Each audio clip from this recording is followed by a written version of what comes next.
Ning. Mamaya pa namin may bibigay ako sa iyo bagong kumot.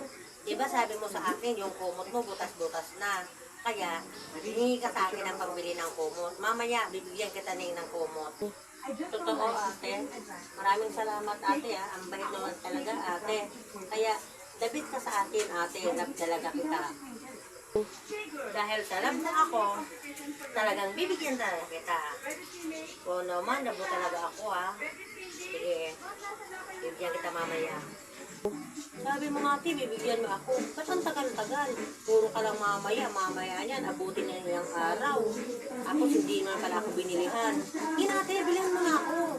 Kasi mamaya, gagawin na. Wala akong gagamitin na kumot. Tingnan mo to, ito na yung bibilihan. Di ba kayo nagmamadali? Mag-anday ka. Go.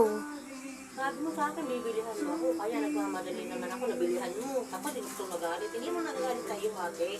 Sinasabi ko naman ako, bilihan mo na ako. Go. Ito na, Ning, oh. Yung sinasabi ko sa'yo yung kumot. Di ba ang ganda, Ning?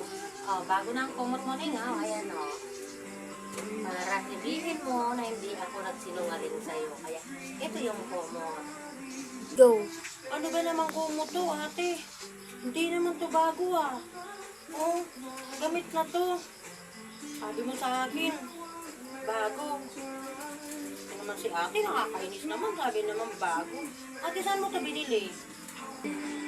Ah, ito, Ning. Yan naman. Namatay na kasi ang may-ari nito. Kaya binigay ito sa akin. Ako ka makalala, Ning. Nilabahan naman to. Oh, gagamitin mo na yan. Ano?